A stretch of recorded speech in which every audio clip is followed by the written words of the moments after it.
সুপ্রিয় দর্শক, এই সময় স্বাগত জানাচ্ছি আমি ফখরুল আলম কাঞ্চন।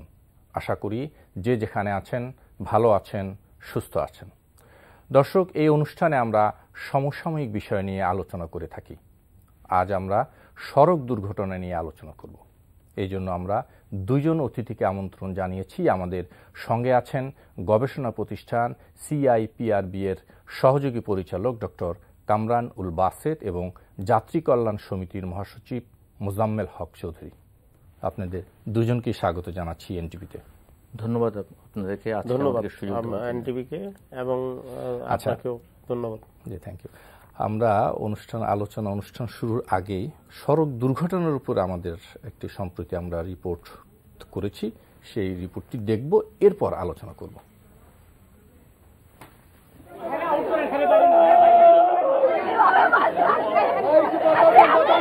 কখনো কখনো কারো কারো জীবনে এক একটি দিন আসে বড্ড বেদনার। প্রিয়জনকে হারিয়ে কান্নার সব রং নিঃশেষ হয়ে যায় যেন। তেমনই একটি দিন এসেছিল 11ই ফেব্রুয়ারি ফরিদপুরে সড়ক দুর্ঘটনায় নিহত মানুষজনের আপনজনদের। এই দুর্ঘটনায় মৃত্যু হয় 13 জনের। গণমাধ্যমের খবর অনুযায়ী সারা দেশে সেদিন সব মিলিয়ে সড়ক দুর্ঘটনায় মারা যায় 25 জন। পরদিন একই ভয়াবহতা নেমে আসে নরসিংদীতে। দুর্ঘটনায় মারা যায় 13 জন। সারা দেশের সড়ক দুর্ঘটনাতে সেদিনও 25 জন মারা যাবার খবর উঠে আসে গণমাধ্যমে। কিন্তু আরও ভয়াবহ তথ্য দিচ্ছে স্বাস্থ্য অধিদপ্তর ও centre for injury prevention and রিসার্চের সাম্প্রতিক জরিপ। তাদের হিসেবে প্রতিদিন সড়ক দুর্ঘটনায় মারা যাচ্ছে গড়ে 64 জন। বছর বছর সেই মৃত্যুর সংখ্যা 23,000 ছাড়িয়ে যায়। 2016 সালের মাঝামাঝি 16টি জেলার প্রায় 3.5 লাখ মানুষের ওপর চালানো হয় এই জরিপ কার্যক্রম। That should need more research. এই গবেষণা আমাদেরকে গাইড করবে যে ফিউচারে কি হবে। আমি যদি এখন নাম্বারটা জানি তাহলে না আমি বুঝতে পেরেছি কত ভয়াবহ এই নাম্বারটা, কত ভয়াবহ। তাহলে সেই নাম্বারটা আমাকে, তাহলে শুধু নাম্বার জানলে হবে না, হোয়াট নেক্সট, আমাকে অ্যাকশনে যেতে হবে। আমরা এটাকে সমস্যাই মনে করছি না, বরঞ্চ আত্মতৃপ্তিতে আছি। 64 মারা যাচ্ছে প্রতিদিন, আর পুলিশ এখন দেখাচ্ছে অ্যাকচুয়ালি 7 জন করে মারা যাচ্ছে। এই যে বিরাট ফারাক, এটা জনগণের সাথে একটা তামাশা হয়ে যাচ্ছে। যে মারা যাচ্ছে সে পরিসংখ্যানেও আসতে পারছে না। এত দুর্ভাগ্য এই জাতির যে একটা লোক মারা যাচ্ছে, সেই মারার যদি পরিসংখ্যানে না আসে তাহলে করণীয় নির্ধারণ করব কিভাবে আমরা? তাদের মতে হওয়ার কথা ছিল উল্টোটা। এই তথ্য উপাত্ত সংগ্রহে পুলিশের আর কি ধরনের সহযোগিতা বা জনবল প্রয়োজন তা জেনে ঠিকঠাক ব্যবস্থা নেওয়া উচিত ছিল সরকারের। পাশাপাশি বর্তমানে দেশের মহাসড়কের পরিবেশ দুর্ঘটনা সহায়ক বলেও মনে করেন তারা। দুর্ভাগ্য, আমাদের সংশ্লিষ্ট প্রতিষ্ঠানগুলি পেশাদারিত্ব হারিয়ে ফেলছেন এবং কেউ জবাবদিহিও করছে না, ঠেকা দেওয়ার জন্য কাজ করছে এবং এটা ধারাবাহিকভাবেও এটা কাজ করছে। বিক্ষিপ্তভাবে কিছু রাস্তার ফোর লেনিং করা, ডিভাইডার দেওয়া, কিছু হয়তো সাইন মার্কিং রিয়েক্টিভলি দেওয়া। সায়েন্স কিন্তু রিয়েক্টিভ না। আমরা সাহায্য করতে পারবো, আমরা এটাকে ইমপ্রুভ করতে পারবো, কিন্তু need to be a coordination. এবং গভর্নমেন্টের বডি আছে, কিন্তু সেই বডিগুলো আরও আমার কাছে মনে হয় যে সম্মানের সাথে আরও অ্যাক্টিভ রোল প্লে করা উচিত, আরও অ্যাকশন ওরিয়েন্টেড কাজে যাওয়া উচিত। যেসব দেশ সড়ক দুর্ঘটনার হার কমিয়ে এনেছে তার উদাহরণ টেনে সড়ক নিরাপত্তা বিশেষজ্ঞরা বলছেন সড়ক দুর্ঘটনা কমাতে চোখের সামনে থাকা বিজ্ঞান ভিত্তিক ব্যবস্থা নেবারও।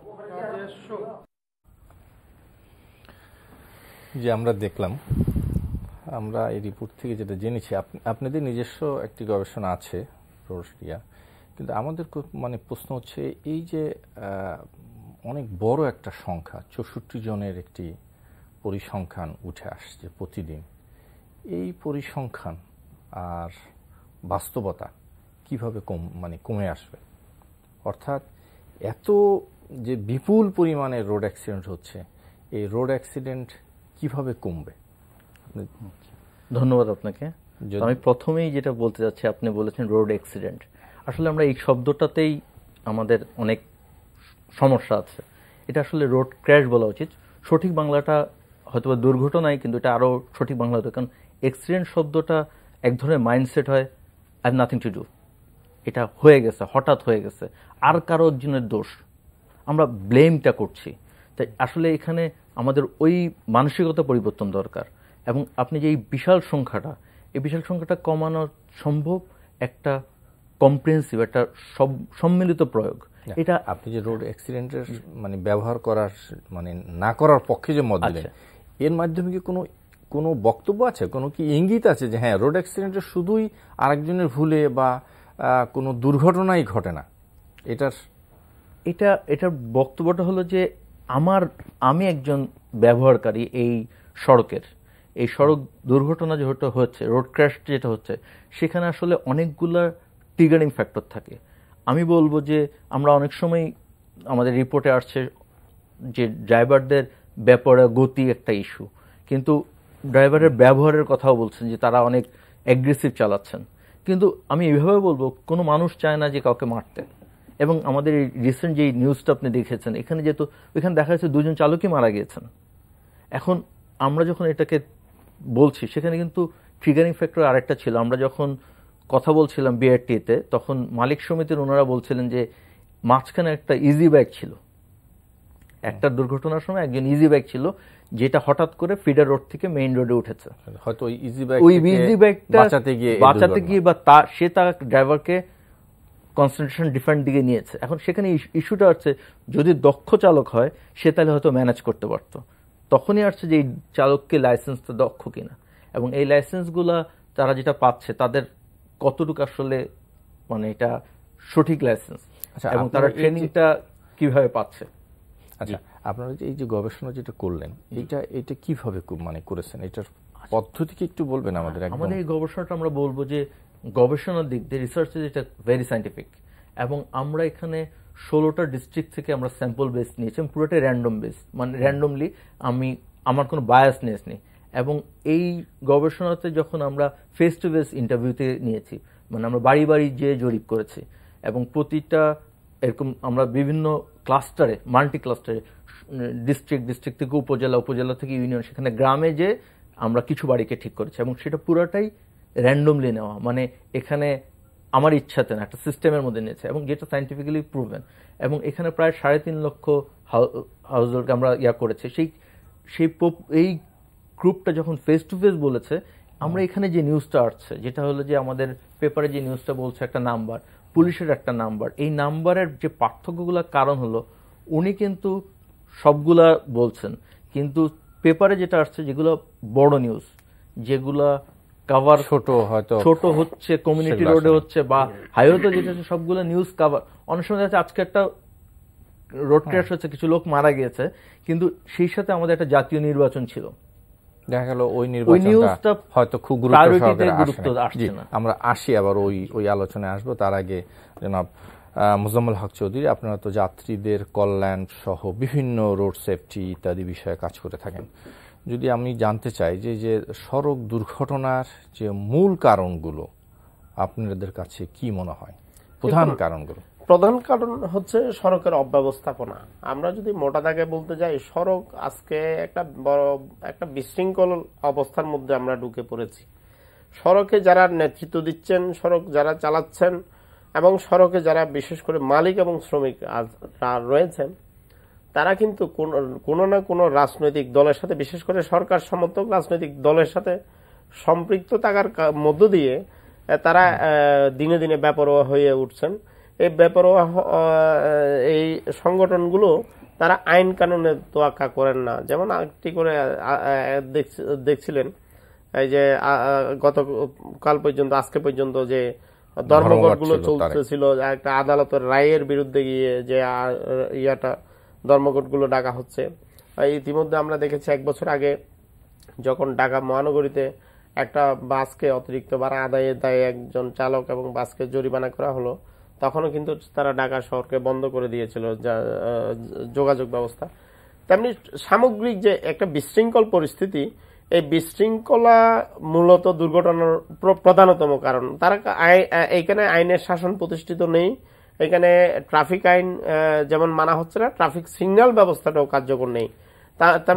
অন্যদিকে যদি আমরা দেখি, মহাসড়ক যেভাবে নির্মাণ করা হচ্ছে, মহাসড়ককে যে আঙ্গিকে তৈরি করার কথা, অথবা মহাসড়ককে সেফ রাখার জন্য যে সমস্ত নিয়ম কানুনগুলো আমাদেরকে মেনে চলার কথা, এইগুলো যেমনটি করে মানা হচ্ছে না, তেমনি করে যাত্রী সাধারণকে সচেতন করার জন্য, চালককে দক্ষ চালক তৈরি করার জন্য বা গাড়ির ফিটনেস পদ্ধতি আধুনিকায়ন করার জন্য, একটা যোগ্য গাড়িতে ফিটনেস সার্টিফিকেট থাকবে এইরকম একটা মানদণ্ড ঠিক করার জন্য কোন রকমের পদ্ধতি বাংলাদেশে বিরাজমান নেই। তাছাড়াও যদি আমরা বলতে চাই, কোন বাস স্টপেজ প্রথা মানছে না, চলন্ত গাড়িতে যাত্রীদের উঠাচ্ছে নামাচ্ছে। এই কাউরান বাজারে আমাদের জগলুল ভাইকে আমরা হারালাম। আপনি জানেন এই যে কাউরান বাজারে যে স্টপেজ তাকে নামানো হচ্ছিল ওটা কিন্তু বাস স্টপেজ না। আসি আপনার কাছে আবার আসবো। মোজাম্মেল সাহেব কিন্তু অনেক কথা বলেছেন একেবারেই সংক্ষেপে, সেটা হচ্ছে যে সড়কের অব্যবস্থার কথা বলেছেন, যে হিউজ নাম্বার অফ মানে একেবারে অবস্থা, চালক, তারপরে সড়ক ব্যবহারকারী আমরা সবাই মানছি না। আপনারা কি দেখতে পান রাস্তার অবস্থাটা মানে কেমন? আমাদের যেটা দেখা যাচ্ছে যে এটা আসলে এটা অনেকজন এই জন্য প্লেয়ার, এটার জন্য অনেকেই দায়ী হয় একটাতে।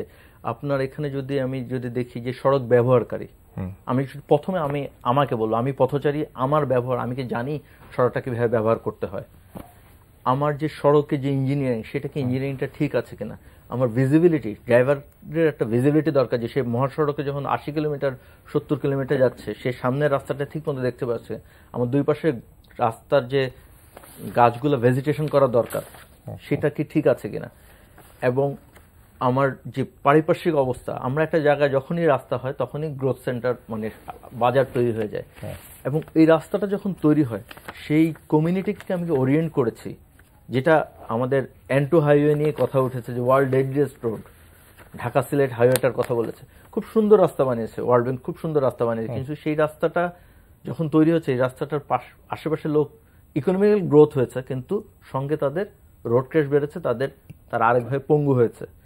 এই যে সমন্বয়টা, একটা সড়ক হলে, আমি যদি একটা জিনিস জানতে, একটা সড়ক হলে তো আশেপাশে জনবসতি, ব্যবসা বাণিজ্য এগুলো গড়ে উঠবেই, কিন্তু এটার সাথে মানে এই ব্যবহারকারীদের ইয়াটা কি, পার্থক্যটা কি, বা আপনি কি বলবেন যে কিভাবে তাকে এর মধ্যে আনা হবে, যেরকম একটি সড়ক উঠলে এটার ব্যবহার উপযোগী বা ব্যবহারটা এইভাবে করতে হবে, এরকম কি বলছেন নাকি না? যেটা হলো যে একটা সড়ক হলে তার আশেপাশে জনবসতি উঠবে, আমাদের ব্যবসা বাণিজ্য উঠবে, দোকানপাট হবে, ল অনুযায়ী কিন্তু একটা নির্দিষ্ট পরিমাণ দূরত্বে থাকতে হবে।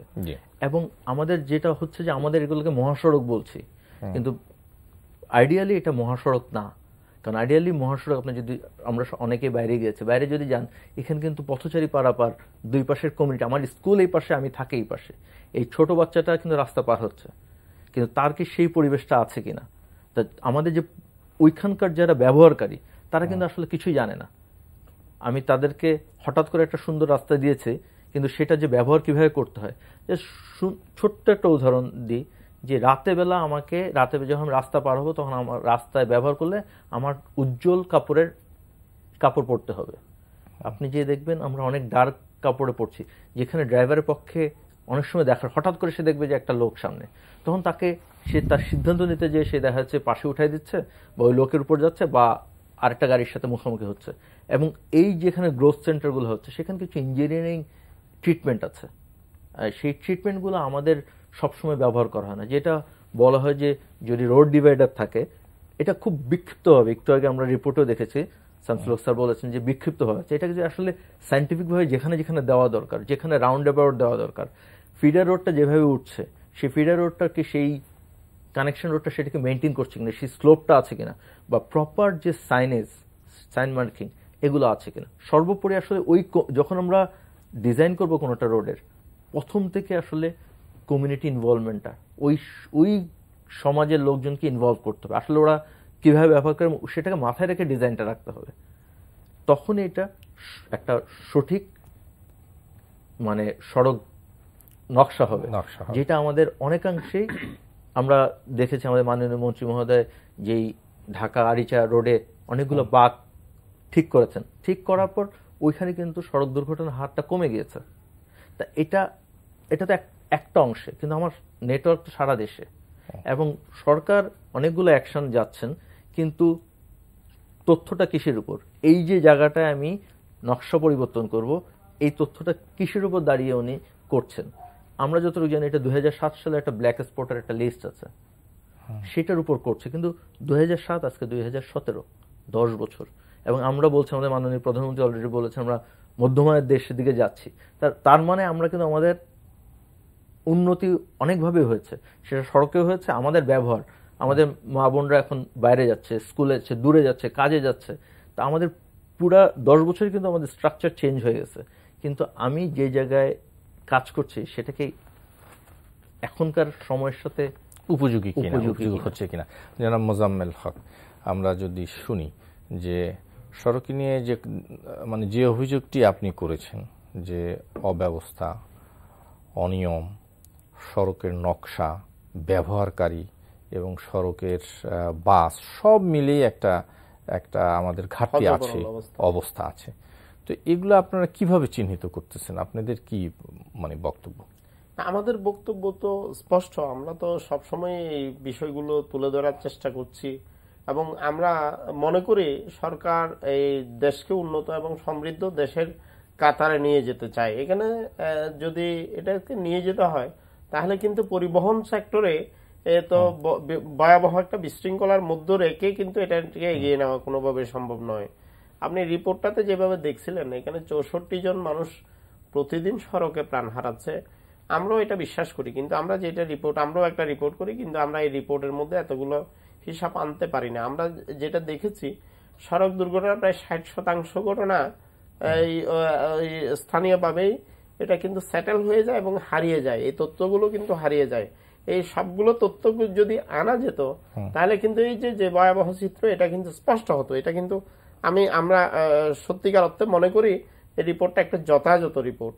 এটাতে আমরা পত্রপত্রিকায় কিন্তু হারিয়ে যায় বলছে, আপনি কি মানে বোঝাচ্ছেন? যখন একটা রোড অ্যাক্সিডেন্ট হয়,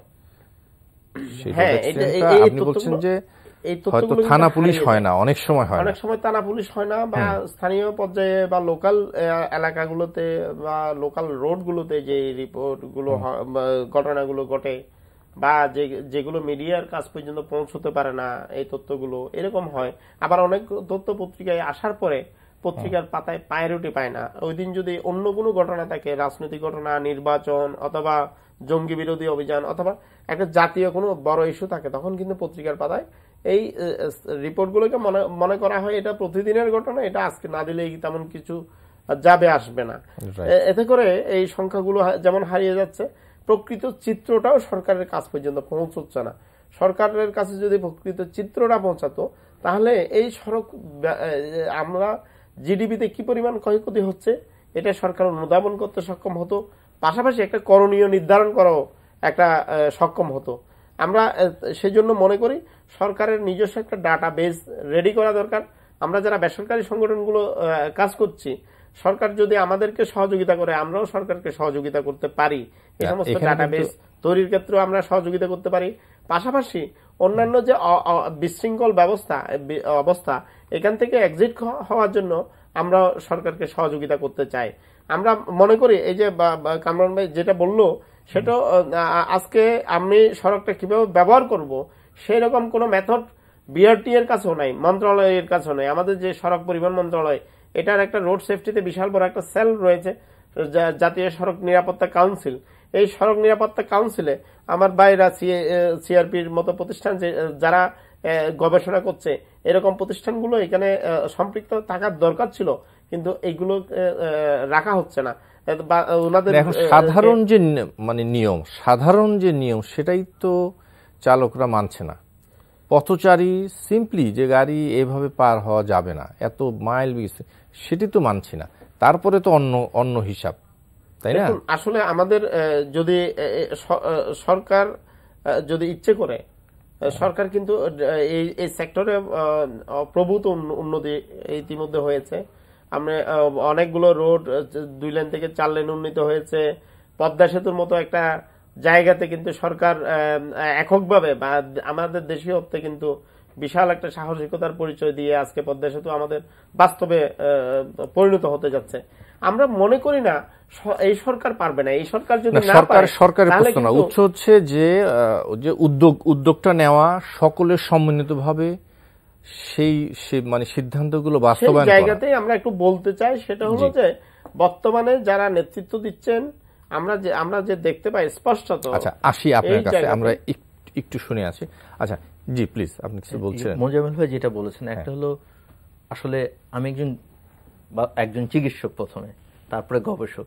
তা আমি যদি রোগটা যদি ধরতে না পারি, আমার কাছে যদি রোগীর লোক তার তথ্য ঠিক মতো না দেয়, আমি কিন্তু চিকিৎসাটা ঠিক মতো দিতে পারবো না। তা সরকারের থেকে উনি যেটা ডেটাবেস আছে, প্রথমে হচ্ছে যে আসলে এটা আসলে ভয়াবহটা কত। এই 64টা এটা আসলে একটা এস্টিমেটেড নাম্বার, এটা কম বেশি আছে, কিন্তু এটা 2000 বা 3000 না। আমরা যেটা বলছি 23000, এখানে 2000 বলছে। এখানে যেটা পুলিশ, উনি যেটা বলেছেন, পুলিশের এখানে অনেকগুলো লোকাল সেটেলমেন্ট হয়। আবার পুলিশের যেই যতক্ষণ না আসলে কেস না করে, পুলিশ সবগুলোকে আনে না। থানায় রেকর্ড না হলে এটা আসছে না। এবং পত্রিকাও যেটা বলেছেন যে পত্রিকায় আসলে প্রায়োরিটি না পেলে ওটা আসবে না। তা অথবা আসলে সরকারের একটা তথ্য লাগবে, এবং সরকারের যেটা স্বাস্থ্য মন্ত্রণালয়ের একটা এমআইএস সিস্টেমে যেই হসপিটাল যে ডেটাটা আছে, যারা হসপিটালে মারা আছে, সেটার সংখ্যাও কিন্তু এটার থেকে বেশি। মানে আমাদেরটার থেকে কম, কিন্তু সরকারে যেটা বলছে তার থেকে।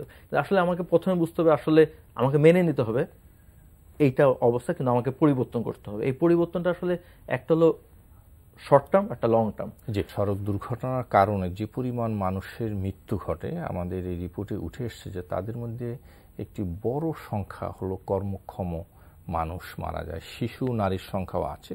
কিন্তু আমরা যদি এই জিনিসটাকে ধরি, যদি কর্মক্ষম মানুষের এরকম, যিনি একজন একটি ফ্যামিলিতে আর্নিং মেম্বার ছিল, সে হয়তো পঙ্গু হয়ে আছে, তো এরকম ভাবে যদি চলতে থাকে অবস্থাটা কি হবে, এটা একটু শুনে আসি, তারপর আপনার কাছে যাবো। এখানে একটা খুব সুন্দর কথা বলেছেন, মৃত্যু যদি হয়ে যায় সেটা একরকম, কিন্তু সে যদি পঙ্গু হয়, সর্বপ্রথম প্রচুর পঙ্গু হচ্ছে, সে কিন্তু প্রতি বছর এই পঙ্গুর সংখ্যাটা 2010-এ যে ছিল, যদি ধরি 100 জন, 2011-তে 100 জন, টোটাল কিন্তু তাদের 200 জন আমার সমাজে থাকছে।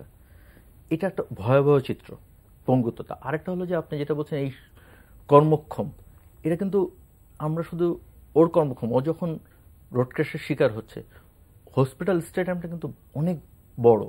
আপনি যদি যে কোনো মেডিকেল কলেজ বা হাসপাতালগুলোতে দেখেন, রোড ক্র্যাশের যে ভিকটিমরা অনেক দিন ধরে থাকছে, এবং তাদের চিকিৎসাটা অনেক লেন্দি, খরচটা অনেক বেশি। অতএব একটা পরিবার কিন্তু একটা সড়ক দুর্ঘটনার পর সে কিন্তু দরিদ্র সীমার নিচে চলে যাচ্ছে প্রচুর। এবং এই আহত লোকের চিকিৎসার জন্য থেকে অনেক সময় সব তার সম্পত্তি, যিনি ছিল কর্মক্ষম আর্নিং সোর্স, সে হয়ে গেল খরচের সোর্স। এবং এটা আসলে একটা ভয়াবহ জিনিস। এবং এই যে কর্মক্ষম যেটা বলেছেন, এটা বেসিক্যালি সারা ওয়ার্ল্ডেই। এবং কেন রোড ক্র্যাশের, রোড ট্রাফিক ইনজুরিটা কর্মক্ষমরা, কারণ আমাদের আসলে জীবিকার তাগিদে বাইরে যেতে হচ্ছে, তখন আমার কিন্তু এক্সপোজার টাইমটা রোডে বেড়ে যাচ্ছে। ছোট একটা বলি শিশুদের জন্য, যে আমরা যখন রাস্তা পার হতে যাই, আমি এই কর্নারতে ওদিকে যাব, আমরা সবাই কোনাকুনি যাই, ডায়াগোনালি যাই, যেটা ভুল। কারণ আমি যদি কোনাকুনি যাই তাহলে আমি 1.5 সেকেন্ড রাস্তায় থাকবো, আমি যদি সোজা যাই তাহলে 1 সেকেন্ড থাকবো। সোজা যাই, আমি একটু সরে আবার যদি যাই, তাহলে আমার ঝুঁকির পরিমাণটা কিন্তু কমে যাচ্ছে। ঠিক ওই কর্মক্ষম ব্যক্তিরা কিন্তু অনেক বেশি সময় রাস্তায় থাকছেন। আমরা অবশ্যই সব পাবলিক হেলথের সব ইস্যু নিয়ে কথা বলি। যেমন আমরা যদি বলি HIV/AIDS নিয়ে আমাদের কিন্তু অনেক বেশি প্রচারণা আছে, কিন্তু আসলে আমি বাংলাদেশের একজন জনগণ হিসাবে আমি আসলে কতটুকু ঝুঁকিতে আছি, আর সড়ক দুর্ঘটনার কতটুকু ঝুঁকিতে আছে। আমি এখানে এসেছি গাড়ি করে, এখান থেকেও গাড়ি করে যাবো, এবং প্রতিদিন আমরা যাচ্ছি, প্রতিদিন কিন্তু আমরা এই ঝুঁকির মোকাবিলা করছি। আপনারা শুধু মৃত্যু এবং যারা হয়ে গেছে সেইটা নিউজ জানছেন। আমাদের গবেষণায় একটা জিনিস দেখা যাচ্ছে নিয়ার অ্যাক্সিডেন্ট। আমি অ্যাক্সিডেন্ট শব্দটা বলছি কারণ ওদের টার্মে, কিন্তু এটা হচ্ছে নিয়ার ক্র্যাশ, যেটা এইটাতে দেখা যাচ্ছে সংখ্যাটা আরো অনেক ভয়াবহ। আপনি ওই ভিডিও দেখলে আপনি শিউরে উঠবেন, এই তো হলো। সেখানে আমার ছোট চালকগুলো যে হাইওয়েতে, আমি সরকারকে এবং বিশেষ করে যোগাযোগ মন্ত্রী মহোদয়কে ধন্যবাদ দিব। আমাদের রিসার্চের মাঝ অবস্থায় আমরা একটা ড্রামাটিক চেঞ্জ পেয়েছি, কিন্তু সেই চেঞ্জটা আসলে আমাদের রিসার্চে দেখাতে পারিনি। সেটা হলো যে সিএনজি, আমাদের প্রথম দিকের ভিডিওর এই রেকর্ড ছিল, সেখানে ছিল যে মহাসড়কে সিএনজি একটা দানবের মতন তৈরি হচ্ছে, এবং প্রতিটা ক্র্যাশে বা নিয়ার ক্র্যাশের তাদের ভূমিকা অনেক বেশি। কিন্তু সড়ক সরকার যখন অ্যাকশন নিয়েছেন আমাদের রিসার্চের মাঝখানে, হঠাৎ করে সিএনজির সংখ্যাটা কমে গিয়েছে। তখন আসলে আমরা এটার আউটকামটা দেখতে পারিনি, কিন্তু এখন আবার কিছু রাস্তায় নেমে গিয়েছে। তো এই যে জিনিসগুলো সরকার যদি শক্ত হাতে দমন করে, তাহলে কিন্তু এই অনেকগুলো ক্র্যাশই, অনেক জীবন বাঁচানো সম্ভব। এবং আপনি যেটা বলেছেন যে কি ছোট ছোট, যেটা হলো আমার ড্রাইভার স্পিড একটা প্রধান কারণ। সে যদি জানে যে আমাকে এত কিলোমিটার এখানে চলতে হবে, সে যখন যাচ্ছে সে রাস্তার পাশে সে সাইনেজটাই হয়তো নাই, সে জানেই না। আসি আবার এটা একটু শুনে আসি মোজাম্মেল ভাইকে আপনার কাছ থেকে, যে সড়ক দুর্ঘটনায় যারা মারা যাচ্ছে তো যাচ্ছেই, এটা এক ধরনের কি বলা যায় ট্র্যাজেডি, কিন্তু যারা আহত হয়ে আসছে এবং দিনের পর দিন মাসের পর মাস সে কিন্তু ওই পরিবারের বোঝা হয়ে যাচ্ছে, তো আপনাদের কোনো এই সংক্রান্ত কোনো কিছু আছে কিনা, কোনো পরিসংখ্যান? আমাদের 2015 সালে যে আমরা রিপোর্টটা করেছিলাম, এটাতে আমরা যেটা লক্ষ্য করেছি, সেটাতে সড়ক দুর্ঘটনা প্রায় 47 থেকে 51% পর্যন্ত আমরা এই দুটো বছরে 15-16 যে রিপোর্ট, এই দুটোতে আমাদের যেটা দেখলাম, এটা অর্থাৎ 50% প্রায় একমাত্র উপার্জনক্ষম ব্যক্তি আমরা দেখেছি। অন্যগুলো ক্ষেত্রে যেটা আমরা লক্ষ্য করি, সড়ক দুর্ঘটনা সর্বপ্রথম কিন্তু তার চিকিৎসার জন্য তার সঞ্চিত অর্থটা শেষ হয়ে যায়, তারপরে আসে তার সম্পদ বা তার ওই যে জমি জমা থাকলে সব, তার ব্যাংকের ডিপিএস, ফিক্সড ডিপোজিট যাই থাকে, অর্থাৎ তার নগদ শেষ হওয়ার পরে তার সম্পত্তিতে হাত পড়ছে। কিন্তু আমরা উন্নত বিশ্বে যেখানে আমরা লক্ষ্য করছি, উন্নত বিশ্বে একটা সরকার পক্ষ থেকে একটা ক্ষতিপূরণ দেওয়ার বিধান রয়েছে। বাংলাদেশে ক্ষতিপূরণের যে বিধানটা আছে এটাও কিন্তু প্রচলিত নয়, এটাও কেউ পেয়েছে এরকম কোনো নজির নেই। এবং বর্তমানে একটা আইন হচ্ছে প্রস্তাবিত সড়ক পরিবহন আইন, যেটা অতি অল্প সময়ের মধ্যে ক্যাবিনেটে যাবে। কিন্তু আমরা এই আইনেও একটা ক্ষতিপূরণ রাখার কিন্তু কোনো স্পষ্ট বিধান, আমরা এই আইনেও কিন্তু ক্ষতিপূরণ রাখার জন্য কোনো বিধান রাখা হয়নি। আমরা কিন্তু বরাবরে বিভিন্ন সভা সমাবেশে আমরা দাবি করেছি, সরকারকেও জানিয়েছি, আমরা বলেছি এটাতে এই যে রোড অ্যাক্সিডেন্টে যারা শিকার হচ্ছে তাদের একটা ক্ষতিপূরণের জন্য আজকে আমরা একটা তহবিল গঠন করতে পারি। আজকে আমাদের বাজেট একটা বিশাল বড় বাজেটে আমরা পরিণত করেছি, আমরা মধ্য আয়ের দেশে যাচ্ছি, কিন্তু আমরা সড়ক দুর্ঘটনায় জিডিপিতে আমাদের যে পরিমাণ ক্ষয়ক্ষতি হচ্ছে, এটা যদি আমরা থামাতে না পারি, আমরা আগামী দিনে জিডিপির যে গ্রোথটা আশা করছি এটা কিন্তু ধরে রাখা কোনোভাবে সম্ভব হবে না।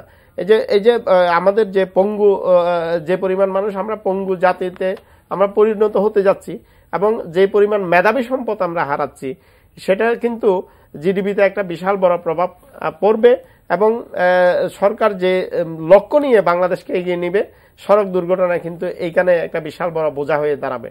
জি, সচেতনতার অভাবের কথা উঠে এসছে, যে সকল দিকেই যারা সড়ক ব্যবহার আমরা করছি, যারা যানবাহন আমরা চালাচ্ছি, সব দিকে এই কথাটি উঠে আসছে, যে এই সচেতনতা বাড়ানোর জন্য কি করা যেতে পারে? আমাদের আসলে সচেতনতা তো খুবই একটা ইম্পর্টেন্ট জিনিস, এটা বাড়ানো উচিত। এটা অনেক সময় বলে যে এটা আসলে এটা সচেতনার সঙ্গে আমাদের ইঞ্জিনিয়ারিং ইন্টারভেনশনও লাগবে। সচেতনার জন্য আসলে আমাদের, আমি যেটা বলছিলাম একটু আগে, যে শর্ট টার্ম লং টার্ম, আমি যদি আমার স্কুল লেভেলে আমাদের যারা ভবিষ্যতে পথচারী, ভবিষ্যতে ড্রাইভার, ভবিষ্যতে বাস ট্রাক ওনার্স হবেন, তাদেরকে যদি আমি আসলেই ছোটকাল থেকে তাকে যদি আমি প্রপার ইনফরমেশনটা দিতে পারি আসলে রোড ইউজটা কীভাবে করতে হয়, তাহলে আমরা কিন্তু লং টার্ম পাবো। এবং আমাদের কাছে আরেকটা হলো যে মাস ক্যাম্পেইনিং, আমি ধন্যবাদ দিব মিডিয়াকে, ওনারা কিন্তু এখন রেজ করেছে, নাহলে এটা আজকে আলোচনা হতো না, এটা সবসময় পাশে থাকতো। তো এই যে মিডিয়াতে যদি আমরা সবসময় যদি মেসেজগুলো দিই, আমি ওই দিন বিআরটি ওনাদের ওইখানে যে বলেছেন মালিক সমিতি, ওনারা বাস স্ট্যান্ডে একটা সচেতনমূলক সভা করবেন, ভালো কথা। আমি সেই সচেতন সভাটাকে আমাকে সাইন্টিফিকভাবে করছি, মানে যে অডিয়েন্স, সে কি দিন শেষে একটা তথ্য নিয়ে বাড়িতে যাচ্ছে যেটা সে প্র্যাকটিস করবে, নাকি শুধু এটা চেকলিস্ট যে আমি একটা সভা করেছি, 10টা সভা করেছি, 100টা করেছে। আসলে আমার অডিয়েন্স যারা, তারা কি সেটা ব্যবহার মানে আসলে প্র্যাকটিসে আনতে পারছে কিনা। আমি মানে আমার কথাটা হলো অ্যাকশন না হলে আসলে লাভ নেই। আমি আবার বলছি যে টিবি কন্ট্রোলের জন্য ডট থেরাপি আছে, মানে প্যারামেডিক্স নিজে যে ওষুধটা খাইয়ে আসে, কারণ অনেকে ওষুধ খায় না, মানে জিনিসটা এরকম, আমি যে তথ্যটা দিচ্ছি সেটা আসলে ও গ্রহণ করছে কিনা এবং সেটা প্র্যাকটিসে যাচ্ছে কিনা। এবং সহজ হলো একটা জিনিস যে আমাদের স্কুল কারিকুলামে আমরা যদি এটা আসলে প্র্যাকটিক্যাল ওরিয়েন্ট, শুধু গ্রিন ল গুলো বললেই হবে না, তাকে আসলে ওরিয়েন্ট করতে হবে। আমি ওকে বললাম ডানে দেখো বামে দেখো, আবার ডানে দেখে রাস্তা পার হবো, কিন্তু ছোট বাচ্চাটা যখন রাস্তায় গিয়েছে ডানে একটা বড় লরি পার্ক করা আছে, ওর কিন্তু অঙ্কটা গন্ডল হয়ে গেল।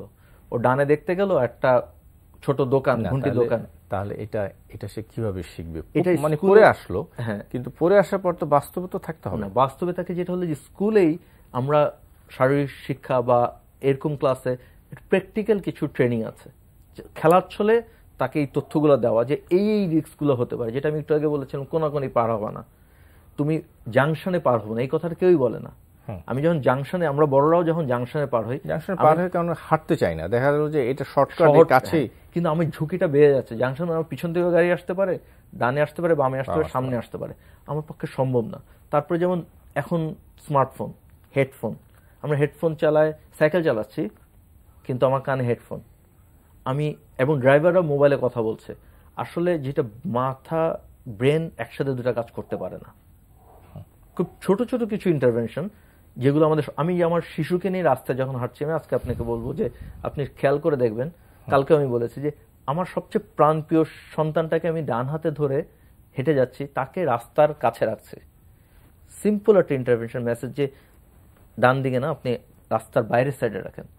আপনার পিছন দিয়ে যদি গাড়ি আসে বা সামনে দিয়ে আসে, আপনি সহ্য করতে পারবেন বা সরে যেতে পারবেন। আমি সহ্য করতে পারবেন বলার কারণ বাচ্চার চামড়াটা দুর্বল, হাড়টা দুর্বল, ওই একই আঘাত ওর যতটুকু ক্ষতি করবে বড় মানুষের অতটুকু করবে না। তো এই যে ছোট্ট একটা জিনিস, আমার ছোট্ট একটা প্র্যাকটিস যে আমার বাচ্চাটাকে নিরাপদ রাখবো। আমার মা কিন্তু জানেন না, শুধু না জানার জন্যে উনি কিন্তু এই প্র্যাকটিসটা করছেন না। জি, সচেতনতার কথা বলা হয়েছিল। দেখুন, সচেতনতার জন্য কিন্তু বাংলাদেশে যে কাজগুলো করা হচ্ছে, বিআরটি এর পক্ষ থেকে যে কাজগুলো করা হচ্ছে, এটা যেটা বললেন, এখানে কিন্তু বৈজ্ঞানিক উপায়ে কোনো কার্যক্রম আমাদের মনে হয় না। এবং বিআরটি এর পক্ষ থেকে যে ট্রেনিং সায়েন্টিফিক কোন সিস্টেম কি আদৌ দরকার আছে? ছোট ছোট বিষয়গুলো জানলেই তো হয়। অবশ্যই আমরা এগুলো পারি। আজকে আমরা ডিজিটাল বাংলাদেশে আমরা বসবাস করছি। আমি টার্মিনালগুলোতে যে সমস্ত চা দোকানগুলো আছে, টার্মিনালে যে অপেক্ষার জায়গাগুলো আছে, আমরা যেখানে বিরতিতে অপেক্ষা করছি, সেখানে বড় বড় টেলিভিশনের স্ক্রিনগুলো লাগিয়ে এখানে কিন্তু আমরা যাত্রীরা কিভাবে বাসে উঠবো, কিভাবে নামবো, এগুলো কিন্তু আমরা এখানে দিয়ে রাখতে পারি। এগুলো আমার এই যে অপেক্ষা করতে করতে কিন্তু আমি অপেক্ষার ছলে আমি কিন্তু এই প্র্যাকটিসগুলো আমরা হয়তো রপ্ত করতে পারি। একজন চালককে যখন তার নির্ধারিত গন্তব্যের যাওয়ার পরে সে যখন অপেক্ষা করে, যেমন ঢাকা থেকে একটা বাস নিয়ে সে চট্টগ্রামে গেল, ওখানে 10 জন ড্রাইভার যে দোকানটাতে আড্ডা দেয় বা যে জায়গাটাতে তারা রেস্ট করে, সেখানে কিন্তু আমরা তার এই যে নিরাপদ চালানোর বিষয়ে বা এই অন্যান্য তার নিরাপত্তার বিষয়গুলোতে, যেমন আমরা যে বিষয়গুলো লক্ষ্য করি, সড়ক দুর্ঘটনায় বেশিরভাগ মারা যাচ্ছে কিন্তু চালক। আমরা গত 16 সালে যেটা দেখেছি, প্রায় 800-র বেশি চালককে আমরা, দক্ষ চালককে আমরা কিন্তু হারিয়েছি। তো এই যে চালক, সে তারও জীবনের একটা রয়ে গেছে, সচেতন করার জন্য কিন্তু আমরা এই জায়গাগুলোতে আমরা কিন্তু কাজ করছি না। এই সমস্ত জায়গাগুলোতে যদি নজরদারিটা একটু করা যায় এবং ছোট ছোট স্ক্রিপ্ট তৈরি করে এগুলো যদি দেওয়া যায়, তাহলে কিন্তু আমরা অনেক দূর সড়ক নিরাপত্তার ক্ষেত্রে এগিয়ে যেতে পারি। পাশাপাশি দীর্ঘদিন যাবত আমরা চেষ্টা করেও পাঠ্যপুস্তকে কিন্তু আমরা এটা অন্তর্ভুক্ত এখনো করতে পারিনি স্পষ্টতই। এবং পাঠ্যপুস্তকে যে সমস্ত মেথডগুলো যাচ্ছে, এটা যে স্পষ্ট মেসেজ বলে আমাদের মনে হচ্ছে না। এখানে আমাদের ছোট ছোট ছেলে মেয়েরা এই যে খেলার চলে যেভাবে পাঠগুলো রপ্ত করবে, সেইরকম ভাবেও কিন্তু তৈরি করা হয়েছে বলে আমাদের পর্যবেক্ষণে এটা মনে হয়নি। সেই কারণে জিনিস যদি আমি আপনার কাছে জানতে চাই যে সড়ক দুর্ঘটনা নিয়ে, কিন্তু সড়ক দুর্ঘটনা এরকম ম্যাসিভ হচ্ছে, কিন্তু ম্যাক্সিমাম দুর্ঘটনার কিন্তু কারণ নির্ধারণ হয় না, আর কোর্টে গিয়ে কোনো বিচার পাওয়া যায় না, এটা কি বলবেন? দেখুন, আমি যদি এটা বলতে হয় তাহলে কিন্তু তারেক মাসুদ এবং মিশুক মনিরের মামলাটা নিয়ে আমাকে একটু কথা বলতেই হয়। কারণ আজকে আমরা যেটা এই যে বিশাল বড় যাত্রী সাধারণ জিম্মি হলো, 10টা জেলায় পরিবহন ধর্মঘট করলো, আমরা যদি অন্যভাবে যদি এই মামলাটা যদি একটু লক্ষ্য করি, যখন তারেক মাসুদ এবং মিশুক মুন্নিরের এই দুর্ঘটনা সংঘটিত হয়, তখন কিন্তু এই সড়কের যে ব্ল্যাক স্পটগুলো, এগুলো নিয়ে কিন্তু পত্রপত্রিকা, টেলিভিশনে ব্যাপক রিপোর্ট হয়েছিল এবং এটা নিয়ে হইচই উঠেছিল। কিন্তু আজকে আমরা শুধু লক্ষ্য করলাম এই মামলাতে একজন চালকের সাজা হয়েছে। আমরা আশা করেছিলাম আমাদের যে প্রসিকিউশন পক্ষ, তারা যে এই ত্রুটিপূর্ণ সড়ক নির্মাণ এবং রক্ষণাবেক্ষণ যারা দায়িত্ব ছিল, সেসব প্রকৌশলীরাও এই আইনের আওতায় নিশ্চয়ই সাজা পাবেন, এটা কিন্তু আমাদের প্রত্যাশা ছিল। আমাদের এটাও প্রত্যাশা ছিল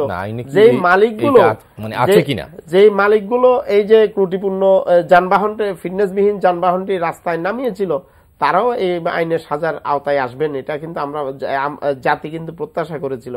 কিন্তু আমাদের প্রসিকিউশন পক্ষ, আমরা মনে করছি সঠিকভাবে আদালতে এই বিষয়গুলো তুলে ধরতে পারেনি, যে কারণে আজকে এই যে এই ত্রুটিপূর্ণ সড়ক নির্মাণে যারা জড়িত, তারা কিন্তু আইনের ফাঁকে কিন্তু বেরিয়ে গেছে।